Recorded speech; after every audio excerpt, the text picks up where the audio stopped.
The end of sloth. The extinction of the Australian megafauna was probably the first significant mark Homo sapiens left on our planet. It was followed by an even larger ecological disaster, this time in America. Homo sapiens was the first and the only human species to reach the Western Hemisphere landmass, arriving about 16,000 years ago. That is in or around 14,000 BC. The first Americans arrived on foot, which they could do because at that time sea levels were low enough that a land bridge connected northeastern Siberia with northwestern Alaska. Not that it was easy, the journey was an arduous one, perhaps harder than the sea passage to Australia. To make the crossing, sapiens first had to learn how to withstand the extreme Arctic conditions of northern Siberia, an area on which the sun never shines in winter and where temperatures can drop to minus 50 degrees Celsius. No previous human species had managed to penetrate places like northern Siberia. Even the cold adapted Neanderthals restricted themselves to relatively warmer regions further south. But Homo sapiens, whose body was adapted to living in the African savanna rather than in the lands of snow and ice, devised ingenious solutions. When roaming bands of sapiens foragers migrated into colder climates, they learned to make snowshoes and effective thermal clothing composed of layers of furs and skins, sewn together tightly with the help of needles. They developed new weapons and sophisticated hunting techniques that enabled them to track and kill mammoths and other big game of the far north. As their thermal clothing and hunting techniques improved, sapiens dared to venture deeper and deeper into the frozen regions. And as they moved north, their clothes, hunting strategies, and other survival skills continued to improve. But why did they bother? They banished themselves to Siberia by choice. Why banish themselves oneself to Siberia by choice? Perhaps some bans were driven not by wars, demographic pressures of natural disasters. Others might have been lured northwards by more positive reasons such as animal protein. The Arctic lands were full of large, juicy animals such as reindeer and mammoths. Every mammoth was a source of a vast quantity of meat, which, given the frosty temperatures, could even be frozen for later use. Tasty fat, warm fur, and valuable ivory. As the findings from Sungir testify,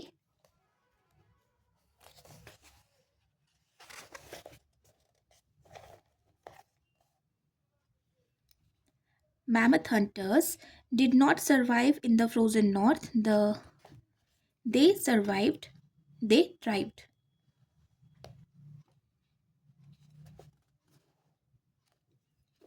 As time passed, the bands spread far and wide, pursuing mammoths, mastodons, rhinoceros, and reindeer.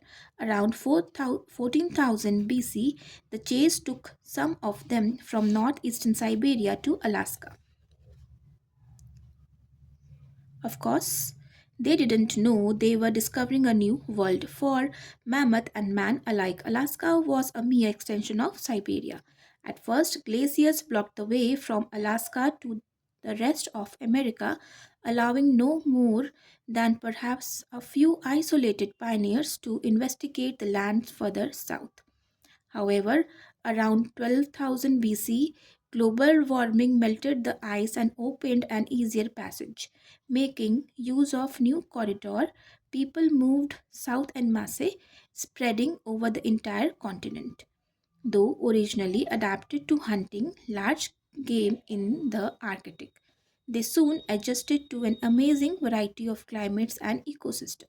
Descendants of the Siberians settled the thick forests of the eastern United States, the swamps of the Mississippi Delta, the deserts of Mexico, and steaming jungles of Central America. Some made their homes in the river world of the Amazon basin. Others struck roots in Andean mountain valleys or the open pampas of Argentina. And all this happened in a mere millennium or two. By 10,000 BC, humans already inhabited the most southern point in America, the island of Tierra del Fuego, at the continent's southern tip.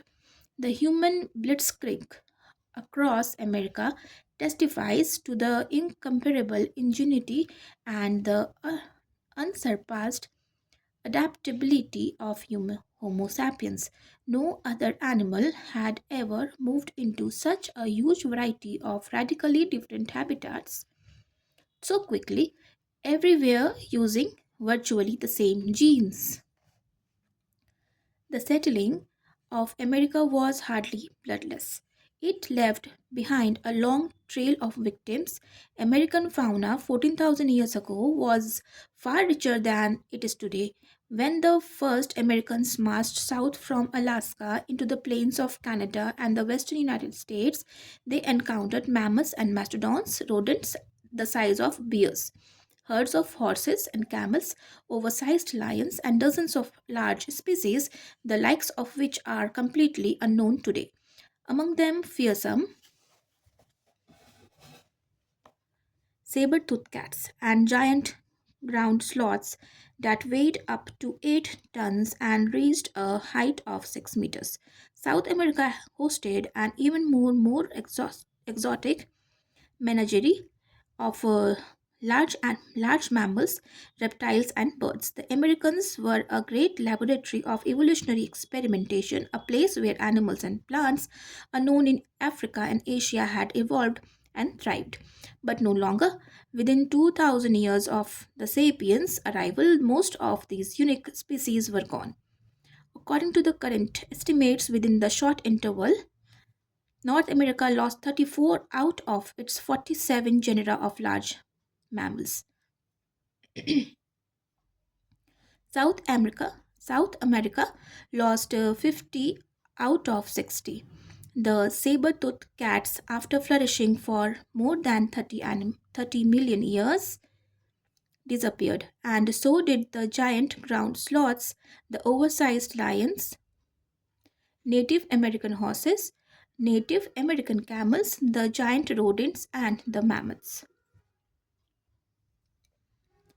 Thousands of species of smaller mammals, reptiles, birds, and even insects and parasites also became extinct. When the mammoths died out, all species of mammoth ticks followed them to oblivion.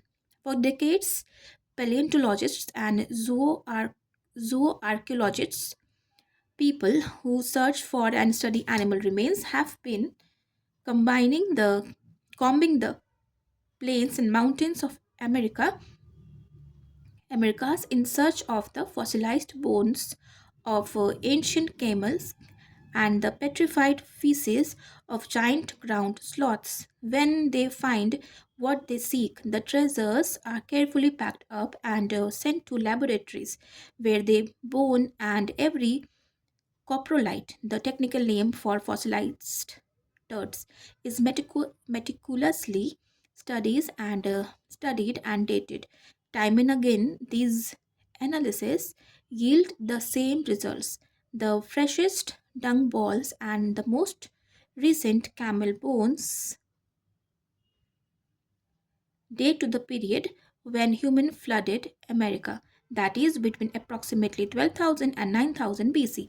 Only in one area have scientists discovered younger dung balls on several Caribbean islands, in particular Cuba and Hispaniola. They found petrified ground sloth scat dating to about 5000 BC. This is exactly the same when the first humans managed to cross the Caribbean Sea and settle these two large islands. Again, some scholars try to exonerate Homo sapiens and blame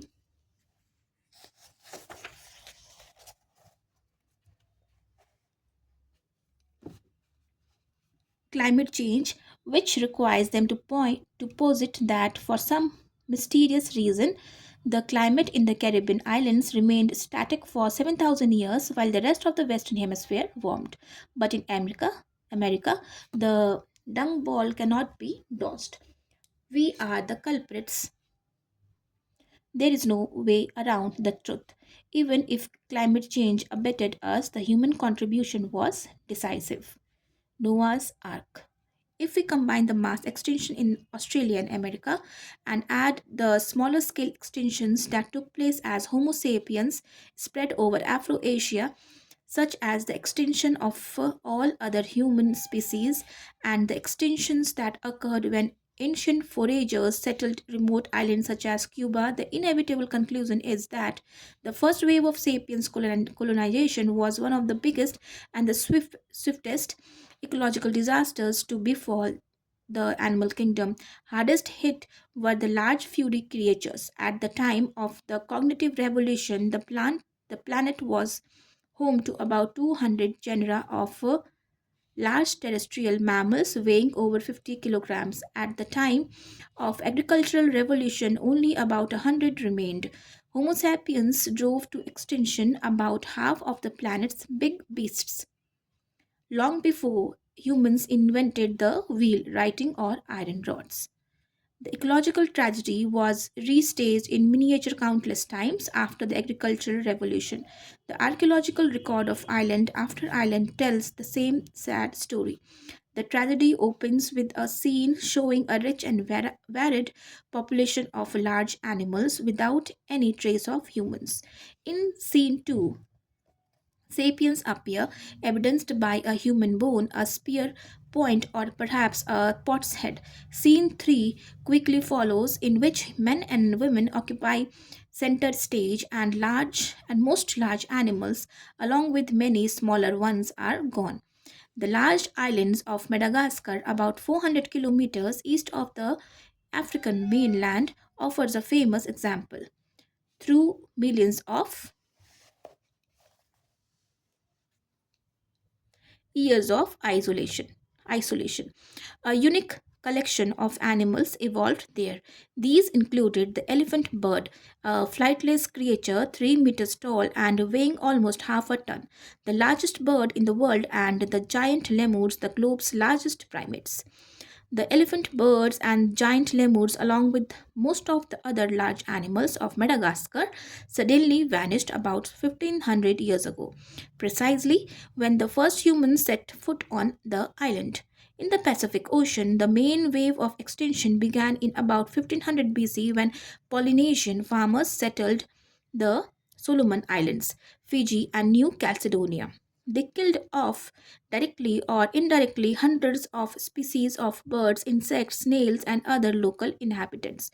From there, the wave of extinction moved gradually to the east, the south, and the north into the heart of Pacific Ocean, obliterating on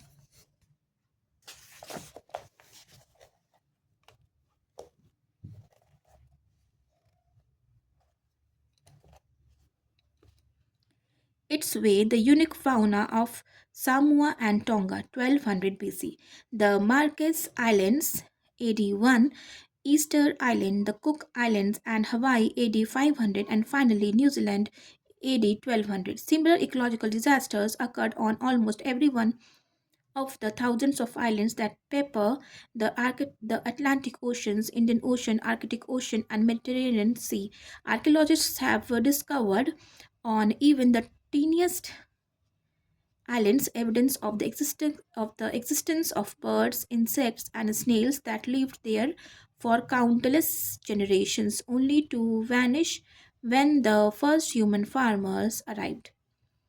None but a few extremely remote islands escaped man's notice until the modern age, and these islands kept their fauna intact. The Galapagos Islands, to give one famous example, remain inhabited by humans until the 19th century, thus preserving their unique menagerie, including their giant tortoises, which, like the ancient Diptodons, show no fear of humans.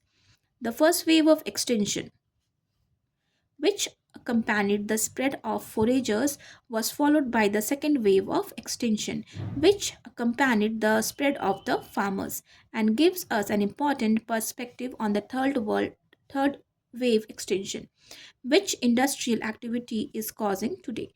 Don't believe tree huggers who claim that our ancestors lived in harmony with nature.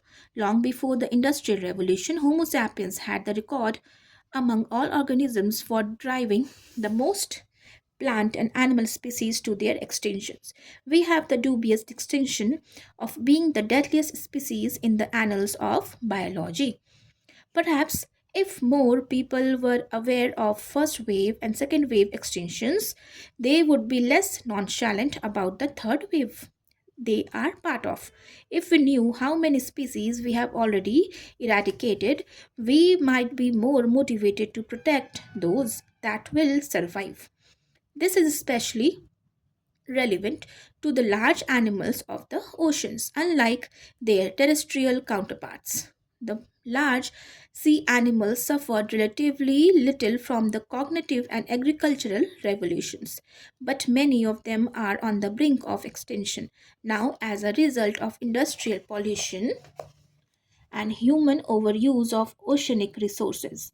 If things continue at the present pace, it is likely that whales, sharks, tuna, and dolphins will follow the diptodo- diptodons, ground sloths, and mammoths to oblivion.